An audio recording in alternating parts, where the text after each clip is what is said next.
ఈ సినిమా నార్మల్గా social media బాగా వాడే వాళ్ళకి కొంచెము ఇవాళ రేపు ఏమైందంటే సోషల్ మీడియా వాడే వాళ్ళకి ఆ తక్కువ టైంలో ఎక్కువ కంటెంట్ చూడడం అంటే స్కిప్ చేయకుండా ఉండే వీడియోస్ని బాగా చూస్తున్నారు.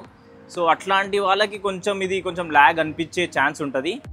సరే ఇదంతా పక్కన పెడితే నా పాయింట్ ఆఫ్ వ్యూ ఏంటో మాట్లాడదాం. సో ఫస్ట్ వచ్చేసి ఎన్టీఆర్ యాక్టింగ్ మనం ఆల్రెడీ అంటే డ్యూయల్ క్యారెక్టర్ లాగా మనము జై లవకుశ ఆల్రెడీ చూసినాం కదా. దాంట్లో 3 క్యారెక్టర్స్ మామూలుగా ఉండదు. సేమ్ అదే విధంగా అంటే సేమ్ అదే క్యారెక్టరైజేషన్ కాదు. ఇక్కడ ఏంటి అంటే ఈ సినిమాకి ఆ క్యారెక్టర్కి ఏం కావాలో ఆ క్యారెక్టర్కి తగ్గట్టు చాలా బాగా చేసిండు. అండ్ వేరియేషన్స్ అనేవి ఇక ఎన్టీఆర్కి మించి ఇక ఎవరు ఉండరని అనిపిస్తుంది కొన్నిసార్లు. ఆ క్లోజప్ షాట్స్ కానీ ఆ ఎలివేషన్స్ కానీ చాలా బాగా, ఆ కళ్ళతోనే యాక్టింగ్ మాత్రం నెక్స్ట్ లెవెల్. సో ఇట్లా అసలు కళ్ళతోనే మనకి అసలు ఏం జరుగుతుంది అనేది అయితే చాలా బాగా చూపెడతాడు. అది నాకు చాలా నచ్చింది.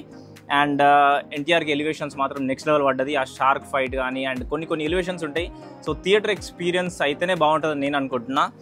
అండ్ ఎన్టీఆర్ ప్లస్ అనిరుద్ధ్ కలిస్తే ఎట్లుంటుందో మీరు ఒకసారి థియేటర్కి వెళ్తే మీకే అర్థమవుతుంది. మా థియేటర్లో కొంచెం సౌండ్ బాగా వేయకపోవడం వల్ల నాకు కొంచెం అట్లా అనిపించింది. స్టిల్ నాకు చాలా బాగా అనిపించింది. అండ్ అందరు కూడా బాగా ఎంజాయ్ చేశారు. ఆ సౌండ్ వల్ల ఒకటి మాకు మంచి అనిపించలేదు. కానీ మీరు ఆ సౌండ్ మంచి థియేటర్కి వెళ్ళి చూస్తే మాత్రం నెక్స్ట్ లెవెల్ ఉంటుంది. అండ్ ఇక్కడ విలన్ క్యారెక్టర్ గురించి మాట్లాడుకుంటున్నట్టయితే సైఫ్ అలీ ఖాన్ పర్ఫెక్ట్ క్యారెక్టర్ అనమాట. మంచిగా కరెక్ట్గా తీసుకున్నారు ఆయనని. చాలా బాగా యాక్టింగ్ చేసిండు. నాకైతే నెక్స్ట్ లెవెల్ అనిపించింది. అండ్ ఇంకా ఇవాళ రేపు సైడ్ క్యారెక్టర్స్ని చాలామంది మంచిగా యూజ్ చేసుకోవట్లేరు. ఈ సినిమాలో ఎంతవరకు యూజ్ చేయాలో, ఎంతవరకు మాట్లాడాలో, ఎంతవరకు వాళ్ళు క్యారెక్టర్ స్క్రీన్లో ఉండాలో అంతవరకే ఉంటుంది. ఎక్కువ క్యారెక్టర్ని అవసరం లేని సిచ్యువేషన్స్ దగ్గర కూడా పెట్టడం అయితే అట్లాంటివి అయితే ఏం చేయలేదు. నాకు అది కూడా చాలా బాగా అనిపించింది. ఇప్పుడు మనం జాన్వీ కపూర్ గురించి మాట్లాడదాం. జాన్వీ కపూర్ వచ్చేసి ఆ స్క్రీన్ టైం ఎంత ఉండాలో అంతనే ఉంది. ఇవాళ రేపు హీరోయిన్స్ని ఎక్కువ వాడడము అండ్ సంబంధం లేని దగ్గర వాడడము మనం చూస్తున్నాం. కానీ ఇక్కడ కరెక్ట్గా వాడిండు. అండ్ ఆ హీరోయిన్ ఉండడం వల్ల మనకి కొన్ని కామెడీ సీన్స్ ఇట్లాంటివి చాలా బాగా చూసినాము. ఎన్టీఆర్ని ఒక పాత ఎన్టీఆర్ని చూస్తారనమాట. ఆ కామెడీ అదుర్స్ అట్లాంటి క్యారెక్టర్ని మళ్ళీ ఆ కామెడీ ఆ జోవియల్గా అట్లా ఉండే క్యారెక్టర్ని మళ్ళీ మీరు చూస్తారు ఆ జాన్వీ కపూర్ వల్ల. ఈ సినిమా గురించి ఇంకొక పెద్ద మంచి ప్లస్ పాయింట్ మాట్లాడుకోవాలంటే నాకు చాలా బాగా అనిపించింది. ఇదైతే నాకు సినిమాకి ఒక ప్లస్ పాయింట్ అని చెప్పొచ్చు.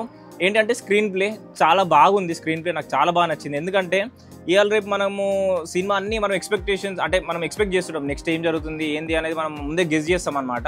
ఈ సినిమాలో ఏంటంటే ఇది అవుతుంది, ఇప్పుడు అవుతుంది, ఇట్లా అయితే చూడరా అని పక్కన చెప్పినా కూడా అది జరగదు, వేరేది జరుగుతుంటుంది. సో అది నాకు చాలా బాగా అనిపించింది. మనం అనుకున్నది కాకుండా వేరేది జరుగుతున్నప్పుడు సినిమా ఆటోమేటిక్గా ఖచ్చితంగా ఇంట్రెస్ట్ని క్రియేట్ చేస్తుంది కదా. నాకు అది వేరే లెవెల్ అనిపించింది. అండ్ ఈ సినిమాలో ఇంకొక ముచ్చట ఏంటి అంటే సినిమా మనకి మంచిని చూపెడుతుంది. ఇవాళ రేపు సినిమాలు ఏమవుతున్నాయంటే మొత్తం నెగిటివ్గానే, అంటే హైప్ కోసము విలన్ రౌడీ క్యారెక్టర్, ఈ రౌడీ క్యారెక్టర్ అనేది లాస్ట్కి వెళ్ళిన తర్వాత అది మంచి జరగాలి. నార్మల్గా సినిమాలలో మంచి చూపెట్టాలి, లాస్ట్కి చెడు మీద మంచి గెలిచినట్టు. ఇవాళ రేపు అట్లాంటి మూవీస్ వస్తలేవు. ఈ సినిమా ఏంటి అంటే చెడుకు అలవాటు పడ్డ జనాలందరూ కూడా మంచి చేయడానికి, అంటే చెడు నుంచి మంచిని చూపెట్టడానికి ప్రయత్నం చేసిరు. నాకు అది చాలా బాగా నచ్చింది. నా సినిమా అయితే నాకు నచ్చింది. సో ఇది ఈరోజు video. See you in the next one. Yeah, you got in the video.